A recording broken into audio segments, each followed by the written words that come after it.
જીવન જીવવા માટેનો સ્વાદ આપે છે. જેમ સ્વાદ વગરનું ભોજન ફીકું લાગે, ન ખાવાનું ગમે નહીં, એમ સ્વાદ વગરનું જીવન પણ ફીકું લાગે. જીવનમાં સ્વાદ પૂરનાર એકમાત્ર સત્સંગ છે. જેમ રસોઈમાં મીઠું ન હોય ને ફીકું લાગે, ભોજન ન ભાવે, એમ જીવનમાં મધુરતા રૂપી સત્સંગ ન હોય તો એ જીવન પણ ફીકું લાગે છે. દરેક સમયે હંમેશને માટે સત્સંગ તો જીવનની સાથે વણાયેલો જ રહેવો જોઈએ. જીવનને સત્સંગથી જે દાડે દૂર કરીએ તે દાડે દુઃખનો દિવસ સમજી લેવાનો. સુખના દિવસો જોઈતા હોય તો સુખની ખેતી કરવી પડે. જીવનભર દુઃખની જ ખેતી કરી હોય તો લણતી વખતે દુઃખ જ લણવું પડે. સત્સંગ એ જીવનની અંદર સુખની ખેતી કરાવે છે. તો સત્સંગ દ્વારા સુખને તમે લણ્યા જ કરો, ભેગું કર્યા જ. ગુરુ મહારાજે સત્સંગ આપ્યો, લક્ષ્મણદાસજીનું જીવન પાવન થયું. એમને પોતાની સિદ્ધ કોટી આપી સત્સંગથી. આપ ભયા જબ આપ કહે તે,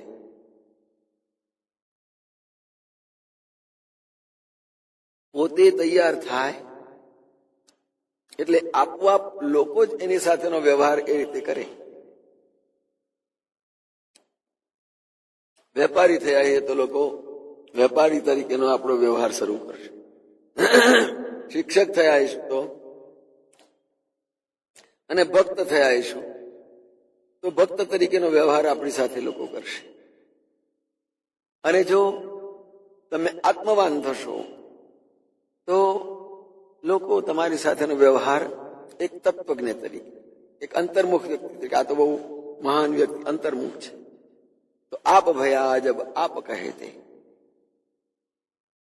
આમ જીવનની અંદર જે કંઈ થવું હોય, જે કંઈ પામવું હોય તો પહેલા એ માર્ગે ચડવું પડે અને એના મય થવું પડે.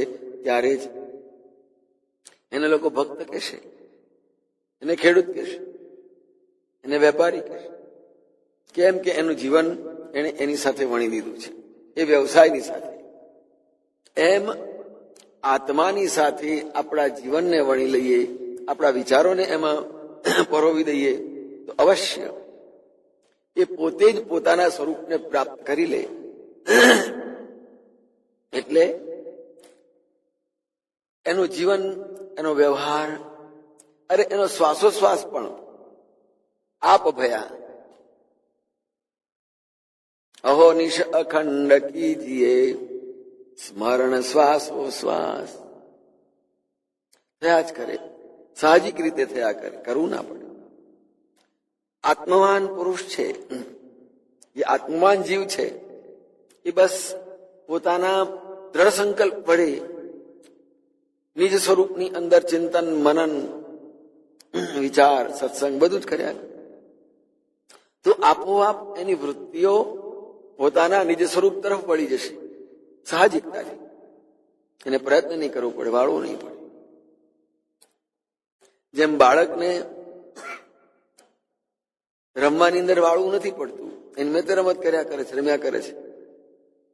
એમ આ આત્મા સાથેની રમત છે, પોતાના નિજ સ્વરૂપ સાથેની રમત છે. તો એક વાર એનો અભ્યાસ થઈ જાય ને એ પ્રમાણે તો માણસ સાહજિક રીતે આપ ભયા તબ આપ કહે. અને આપોઆપ એસા. માછલીને જન્મતાની સાથે પાણીમાં તરવા માટે શીખવા જવું પડે છે, એને સાહજિકતા થઈ ગઈ. એમ આપણા શ્વાસોશ્વાસની સાથે આપણી વૃત્તિઓને, આપણી સુરતાઓને એની સાથે વણી લઈએ તો એ શ્વાસોશ્વાસની સાથે આપણી વૃત્તિઓ, આપણું મન વણી જતા પ્રયત્ન નહીં કરવો પડે. જેમ માછલીને પાણીમાં તરતા આવડે, શ્વાસ લેતા આવડે, એમ શ્વાસોશ્વાસની સાથે અહર્નિશ અનુસંધાન થઈ જાય. અહોનિશ અખંડ કીજીએ સ્મરણ શ્વાસોશ્વાસ, શ્વાસની સાથે તો પંડ છતે છતે શરીરે પરબ્રહ્મમાં સુરતી જઈને સમાય. મૃત્યુ પછી તો સૌ કોઈ કહેશે કે બ્રહ્મલીન થયા, પણ જીવતે જીવતા આ શરીરમાં બેસીને બ્રહ્મની સાથેનો સંબંધ સીધો જોડે. આપોઆપ એસા. તો એ શ્વાસોશ્વાસનો જે આપણો વ્યવહાર છે જીવનભરનો, આ શરીર સાથેનો સંબંધ છે. તો મહારાજશ્રીએ તો કહ્યું, એટલે સુધી મહારાજશ્રીને ભજ્યા છે, મન પવન તણા જેણે તોલ કિયા, નિજ સહજ સ્વરૂપ કો શોધ લિયા. મન અને પવન, પવન એટલે આ શ્વાસોશ્વાસ, શ્વાસોશ્વાસની ગણતરી માણી લીધી. અને મન અંદર કોણ જઈ શકે? એક આપણો શ્વાસ અંદર જઈ શકે અને બીજું આપણું મન અંદર જઈ શકે. બાકી આંખ અંદર જવાની નથી, જીભ કાન હાથ પગ કશું અંદર જવાનું નથી. તો એ બેની પાસેથી સહજ મન પવન તણા જણે તોલકી, મન અને શ્વાસોશ્વાસને માપી લીધા અને એને અનુસંધાન કરી દીધું. અને જે શ્વાસોશ્વાસની સાથે અનુસંધાન થઈ ગયું એને કારણે શું પરિણામ શું મળ્યું? નિજ સહજ સ્વરૂપ કો શોધી લીધા. નિજ સહજ સ્વરૂપ એટલે આત્મા, જે આત્મચેતના આ શરીરની અંદર સતત રમી રહી છે, એની ઉર્જા, એની સાથેનું અનુસંધાન થયું. અને જે પોતાનું જે સહજ સ્વરૂપ છે, શરીર સહજ સ્વરૂપ નથી, આત્મા સહજ સ્વરૂપ છે. શરીર ગૌણ છે, શરીર ભૌતિક છે, શરીર ક્ષર છે, આત્મા અક્ષર છે. તો જે ક્ષણભંગુરતાની સાથેની આપણી જે વૃત્તિઓને આસક્તિને અધ્યાસ છે એ કાઢી નાખીને જે આપણી સહજ સ્થિતિ, સહજ અવસ્થા છે, આપોઆપ એસા, એ આત્માનું સ્વરૂપ આપણું પોતાનું છે. અને ત્યાં સુધી પહોંચે એને કહ્યું આપ વયા. જ્યારે જ્યારે વૃત્તિઓ શ્વાસોશ્વાસની સાથે સંપૂર્ણ રીતે જોડાઈ જાય, જેમ મન અને પવન આ વસ્ત્ર છે, અને તાણા ને વાણા બંને હોય છે. તો મન અને પવન બે તાણા વાણા છે.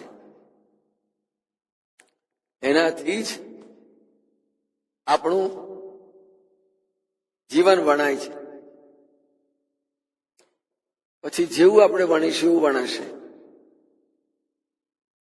બેહુદું વણવા બેઠા શું મનથી અને શ્વાસોશ્વાસથી, તો ગંદુ જીવન વણાશે. અને જો મન અને પવનના આ તાણા વાણાથી આત્માનું સંધાન કર્યું છે, તો નિજ સહજ સ્વરૂપની માફક સુંદર વસ્ત્ર તમે તમારું સર્જન કરી શકશો. જેણે પ્રેમ રસના પ્યાલા આપ્યા. પણ એ આપોઆપ જે છે, પોતાનું પોતે પદ પીછી લીધું, જે પોતાનું આત્મ સ્વરૂપ છે એ ઓળખી લીધું, સમજી લીધું. અને પુરુષોત્તમ દાસજી કે પુરુષોત્તમ પદ મારે દ્રઢ આસન કીધું. પુરુષોત્તમ દાસજીની કૃતિ છે, અને એમાં પુરુષોત્તમ પદ, જે સાહજિક જીવન છે એના કરતા ઉત્તમ પદ કયું કે આત્મપદ. એ આત્મપદ આનંદકારી, જે અહીંયા આપ ઓપેથી કહ્યું, એ આપ ઓપેથી જો આપણે જાતે જ સારા થઈશું, ઓપવું એટલે સારા થવું, આપ ઓપેથી જો આપણે પોતે જ સારા થઈશું, આપણે જ ઓપીશું, તો આ પ્રમાણે જ ગાવાનું છે. આપોઆપ એસા. પણ જો પોતે જ જુદા શણગાર સજ્યા હોય, જેવા શણગાર સજ્યા એવા દેખાય. જો અધ્યાત્મનો સાજ સજ્યો હશે તો એક સાત્વિક પુરુષ, એક સંયમી તરીકે, એક સદાચારી તરીકે આપણી શોભા વધશે. દુરાચાર હશે તો દુરાચારી જેવા શણગાર સજ્યા હશે. વૈચારિક, વ્યવહારિક એ બધા શણગારો છે. તો આપ ઓપેનો અર્થ એ છે આપણે જાતે જ આપણા પોતાને સજાવવાનું છે. તમે કેવી રીતે સજવા માંગો છો તમારી જાતને? શરીરથી નહીં. આપ એટલે પોતાના આત્મ સ્વરૂપને સજાવવાનું છે. સમજણથી, સંયમથી, સદાચારથી. આ એના ઘરેણા છે. અને જે આવો પુરુષ, મહાપુરુષ હશે ને, એ ઘરેણા નહીં પહેરેલા હોય ને, એકલી લંગોટી પહેરી હશે ને, તો એ લોકો એની પાછળ એના દર્શન કરવા દોડશે. એટલે કઈ શણગાર તો સજ્યા નથી. આ અવધૂતની માફક છે, જટાળો છે, ભસ્મ ના, તોય પણ દર્શન કરવા જેવા છે, દર્શનીય છે. આપ ઓપેથી ભલે ભસ્મ હોય, ભલે જટા વિખરેલી હોય, ભલે માત્ર કંઈક લંગોટી પહેરીને મસ્તીથી વિચરતા હોય, પણ છતાં એનો આત્મા ઓપી ઉઠ્યો છે. અને એને કારણે લોકો એની પાછળ પાછળ ટોળા નહીં, ડુંગરો ખડકાય. કેમ? આપ ભયા જબ આપ કહે તે આપો આપ એસા. એની સહજ અવસ્થા થઈ જાય. એને કઈ પ્રયત્ન ન કરવો પડે. વગર પ્રયત્ને એ પોતાની એવી સ્થિતિ પ્રાપ્ત કરેલી હોય કે એના માટે સૌને સદભાવ, સૌમ્ય ભાવ, સાત્વિક ભાવ જાગે. એ ન બોલાવે તો તમને એની પાસે જઈને ઉભા રહેવાનું, બેસવાનું, સાંભળવાનું મન થાય. બહુ સારું છે, ચાલો જઈને બેસીશું. કેમ? આપ ઓપેથી.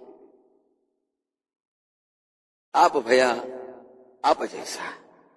પોતે જ આત્મ સ્વરૂપ બની ગયો પોતાની જાતે.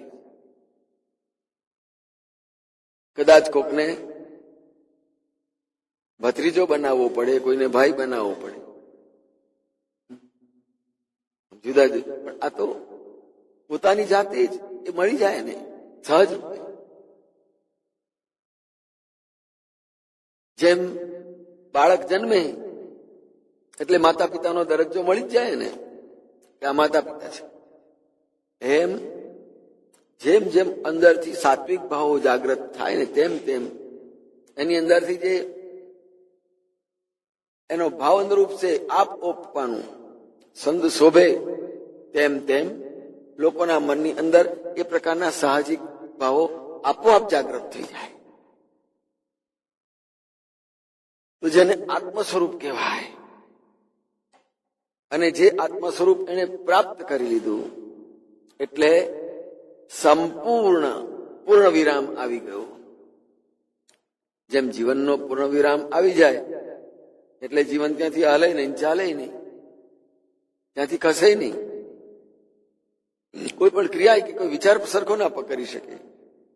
એમ આત્મસ્થ અવસ્થા જયારે આવી જાય ને, ત્યારે સમજી લેવાનું કે એક સ્થિતિની નો પૂર્ણ વિરામ, એથી આગળ કશું જ નથી. જે કંઈ છે એ બધું જ આટલાની અંદર આવી ગયું. અને એટલે તો કઈક શૂન્યનો છેડો આવશે રે. એ પરિપૂર્ણતા જયારે આવે, પૂર્ણ વિરામ આવે, એને શૂન્યનો છેડો કહ્યો. આ અંત અહીંયા ગાડી પરિપૂર્ણ. એ બૌદ્ધનો શૂન્યવાદ નથી. શૂન્યનો છેડો આવશે રે એમ કહ્યું એટલે એમ બુદ્ધ તો શૂન્યમ શૂન્યમ કહી દે છે, કશું જ નથી.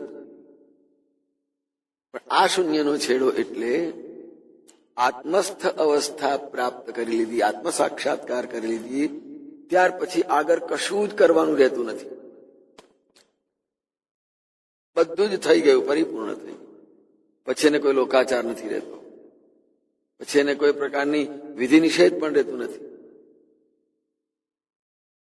કો વિધિ કો નિષેધ. આમ છેક છેલ્લી અવસ્થા. અને આમ જો કહેવાય કે આ સૃષ્ટિનું છેલ્લું સ્ટેશન પંડ છતે પરબ્રહ્મમાં સુરતી જઈને સમાય. બસ ત્યાં જઈને આપણી વૃત્તિઓ સ્થિર થઈ જાય. અને ત્યાં વૃત્તિઓ સ્થિર થઈ ગયા પછીથી ભમવાની રહે જ નહીં. અને જેમ સદગુરુ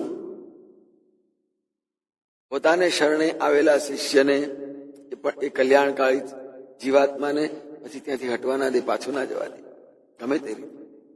રમણ મહર્ષિ કહે છે ને, વ્યાઘ્રે ગ્રસેલો મૃગ કેમ નાશે. એક વાર શિકાર પંજામાં આવી ગયો પછી છૂટી ના શકે. એમ પરમાત્મા સુધી પહોંચી ગયા પછી એ પાછો ના વળી શકે, અને એને પાછા વળવાની ઈચ્છા પણ ન થાય. આથી વધારે બીજે ક્યાં જવું? આપ ભયા આપ જૈસા. પોતાના આત્મ સ્વરૂપમાં પોતે જ વિલીન થઈ બ્રાહ્મી ભાવની અંદર જીવતી જીવતા વૃત્તિઓ સ્થિર થઈ જાય પછી બ્રહ્મ સુધી જવાની ક્યાં જરૂર? બ્રહ્મલીન થઈ ગયા પહેલે જીવતે જીવતા. બ્રહ્મ લટકા કરે બ્રહ્મ પાસે. બસ એ પોતાનું આત્માની આગળ જ. અને લટકા કરવા એટલે જેમ તમને બધા લટકા કરતા આવડે ને એ રીતે આનંદ કરે.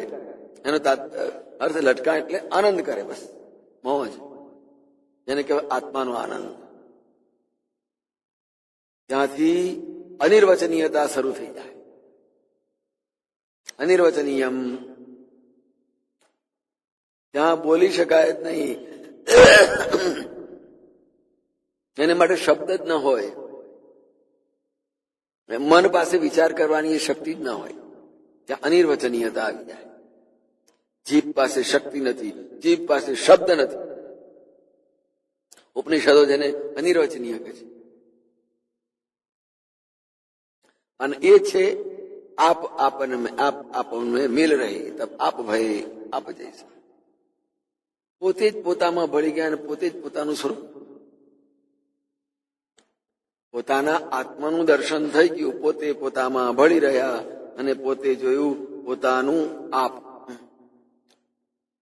પોતામાં ભળી જવું એટલે વ્યવહારથી, વિચારોથી, મનથી, ઇન્દ્રિયોથી જે સંસારની અંદર ફરીએ છીએ, રખડીએ છીએ, એને બદલે એ બધું જ પાડી લઈને ધીમે ધીમે ધીમે ધીમે ધીમે વાળી લઈને સબકે મમતા તાગ બટોરી. બધા મમતાના તાંતણા જે બાંધેલા હોય જ્યાં, એ બધા છોડી લઈ એને ભેગા કરી એક દોરી બાંધવાની, દોરી બનાવવાની. એનો એક છેડો મનને બાંધી દેવાનો. સબકે મમતા તાગ બટોરી. એમ એ દોરડી પછી મનને બાંધી અને બીજું બ્રહ્મની સાથે, આત્માની સાથે બાંધી દેવાય. મમ પદ બનાવી. મમ પદ એટલે હું આત્મપદ. મમ પદ મનહી બાંધી બર ડોરી. મમ પદ એટલે આત્મપદ અને મન બેની સાથે બે છેડા બાંધી દો. પછી મન ક્યાંય બહાર નહીં જાય. અને એ મન સર્વતો ભાવે પોતાનામાં જ વિલીન થઈ અને પોતાનામાં સ્થિર થઈ ગયા પછી કે હવે મારે બહાર ક્યાંય જવું નથી. બસ મારે જે મેળવવાનું મેં મેળવી લીધું. કોઈ સંતોષી માણસ હોય તો એને અમુક પોતાના જીવનના યોગક્ષેમ જેટલું પ્રાપ્ત થઈ જાય, બસ હવે મારે નથી કામ, હું શાંતિથી બેઠો છું, હવે શાંતિથી જીવન જીવવું છે. પછી ઉપાધિઓ નહીં કરે અને કહેશે કે ભગવાને ઘણું આપ્યું છે, હવે મારે કઈ જરૂર નથી. તો આમ આત્મસંતોષ થયો હોય અને પછી એ શાંતિથી નિવૃત્ત થઈને બેસી જાય ચિંતનમાં, શાંતિ સુખ માટે. એમ આત્મસુખ પ્રાપ્ત થયા પછીથી એને પોતાને એમ થાય બસ અમારું હું પરિપૂર્ણ થયો, મારે ક્યાંય જવું નથી, કશું જોવું નથી, કશું મેળવવું નથી. જે જોઈતું હતું એ મને મળી ગયું, અમારે કશું જ કમાવું નથી. તો આ છે પોતાની તૃપ્તિ, આત્મતૃપ્તિ. અને પોતાની અંદર આ રીતે પોતે જેને તૃપ્ત થઈ ગયો, આત્મતૃપ્ત, એને પછી કોઈ માણસ હલાવી શકે નહીં, એને લલચાવી શકે પણ નહીં. કેમ કે બધું ભોગવી લીધું છે, બધું જોઈ લે. તારું નથી જોઈતું, તું લઈ જા, મારી પાસે આજે છે, હું ખાઈ લઈશ. આમ સંપૂર્ણ રીતે વ્યક્તિ આત્મભાવ પ્રાપ્ત કરે, અને આત્મભાવ પ્રાપ્ત થયા પછીથી એને કશાયમાં રસ ન હોય. એને પોતાના સંસાર, પોતાના પરિવાર નહીં, પોતાના શરીર, પોતાના જીવનમાં એને રસ ન હોય. માત્ર આત્મસ્થ સ્થિતિ થઈ ગયા પછી, આત્મસ્થ અવસ્થા પ્રાપ્ત કર્યા પછી એને કોઈ પણ પ્રકારની લાલસા, લીપ્સા, લાલચ છે જે રહે નહીં. આટલો સંતોષ મળી જતો તો બહુ સારું, બહુ સારું. એટલે એ જ સ્થિતિનું નામ છે બ્રાહ્મી સ્થિતિ, એનું નામ છે આત્મપદ, એનું નામ જ પરમપદ છે, કે જ્યાં આગળ બધું જ સર્વસ્વ સમાઈ જાય. જેમ હાથીનું એક પગલું હોય, હાથીના પગલામાં બધાયના પગલા સમાઈ જાય, કીડીથી માંડીને કોઈ બાકી ના રહે, દરેકનું પગલું. હાથીના પગલા જેવડું બીજું કોઈ મોટું પગલું તો હોય જ નહીં. એમ બ્રહ્મપદ છે, એટલું બધું મોટું પદ છે, એમાં બધા જ સમાઈ જાય. અને આમ ત્યાર પછી જઈને સાતમા સમાવો રે, જે સાતમી અવસ્થા છે તે આ બ્રહ્મપદની અવસ્થા છે. બ્રહ્મપદ એટલું બધું વિશાળ છે કે એની અંદર બધું જ સમય જાય, અને બધું સમય જાય એટલે હવે બીજે ક્યાં મારે શોધવા જવું, બધું અહીંયા જ છે ને. ઘરમાં કાશી, ઘરમાં મથુરા, ઘરમાં ગોકુળિયું, કામ રે મારે નથી જવું તીરથ. आप आपन में मिल रहे, तब आप भय आप जैसा. जय महाराज.